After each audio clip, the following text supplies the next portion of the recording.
इस वीडियो में हम सॉल्व करेंगे आयत से संबंधित एक ऐसा सवाल जिसमें जो लंबाई और चौड़ाई होता है वो अनुपात में दिया गया रहता है। जैसा कि आप देख सकते हैं इस सवाल में लिखा है एक आयत की लंबाई और चौड़ाई का अनुपात 3:2 है।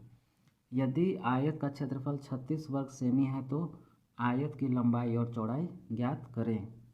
तो ऐसे सवालों में जो है समझना काफ़ी ज़्यादा इम्पोर्टेंट हो जाता है कि यहाँ पर अनुपात का मतलब आखिर क्या है। जैसे कि यहाँ बोला है आयत की लंबाई और चौड़ाई ज्ञात करें, और यहाँ पर आयत की लंबाई और चौड़ाई का अनुपात पहले से ही दिया गया है। तो किसी किसी को जब समझ में नहीं आता है तो वो काफ़ी ज़्यादा कंफ्यूज हो जाता है, क्योंकि यहाँ पे लंबाई और चौड़ाई दिया गया ज़रूर है लेकिन वो अनुपात में है और हमें पूरा जो है आयत का लंबाई और चौड़ाई निकालना है। तो ऐसे क्वेश्चन में होता ही है कि हमें अनुपात को x के टर्म में मान लेना होता है। जैसे यहाँ पर हमने ये जो लंबाई है आयत का इसे हमने 3x मान लिया है, और जो आयत की चौड़ाई है उसे हमने क्या मान लिया है 2x मान लिया है। और ऐसा करना हमारे लिए ज़रूरी है। जब तक हम x के टर्म में नहीं लिखेंगे हमारा क्वेश्चन जो है वो सॉल्व नहीं हो पाएगा। लेकिन ये बेसिक्स है, इससे आप चाहें तो ट्रिक से सॉल्व कर सकते हैं बिना x माने। तो यहाँ पर हम क्या लिखेंगे, तो यहाँ पर हमने लिख दिया है माना लंबाई 3x और चौड़ाई 2x है।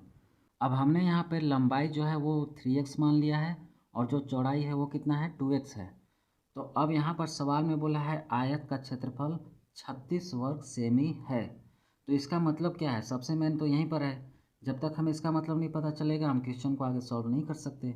तो जब आयत का क्षेत्रफल पहले से हमें पता रहता है तब हमें या तो लंबाई निकालना होता है या चौड़ाई निकालना होता है, लेकिन इसमें आयत की लंबाई और चौड़ाई दोनों निकालना है। वो इसलिए क्योंकि यहाँ पर पहले से ही आयत की लंबाई और चौड़ाई का अनुपात 3:2 दे दिया गया है। नहीं तो ऐसे क्वेश्चन में आमतौर पर आयत की लंबाई या फिर आयत की चौड़ाई और क्षेत्रफल देता है और हमें लंबाई या चौड़ाई निकालना होता है। तो चलिए हम क्वेश्चन को सॉल्व कर लेते हैं। तो सबसे पहले हमें आयत का क्षेत्रफल का फॉर्मूला पता होना चाहिए। तो आयत का क्षेत्रफल बराबर होता है लंबाई गुने चौड़ाई। इसे इंग्लिश में लेंथ इंटू ब्रेड्थ कहते हैं, द एरिया ऑफ रेक्टेंगल। अब आयत का क्षेत्रफल हमारे पास कितना है 36, तो 36 लिख देंगे बराबर लंबाई हमने क्या माना है 3x, चौड़ाई हमने क्या माना है 2x, तो लिख देंगे। आयत के क्षेत्रफल के नीचे हमने क्षेत्रफल लिखा है, लंबाई के लिए 3x, चौड़ाई के लिए 2x। 36, अब ये दोनों गुना कर सकते हैं, 3 दूना 6 हो जाएगा और x स्क्वायर बन जाएगा, क्योंकि x में x से गुना होगा तो पावर x का 2 आ जाएगा। अब इससे अगर एक स्टेप और सॉल्व करते हैं तो हमें क्या मिलेगा, इसमें x स्क्वायर का वैल्यू हमारा कितना आ जाएगा 6 इसके मल्टीप्लाई में है, तो जो मल्टीप्लाई में होता है वो नीचे आ जाता है और इसके साइड वाला जो होता है वो ऊपर चला जाता है।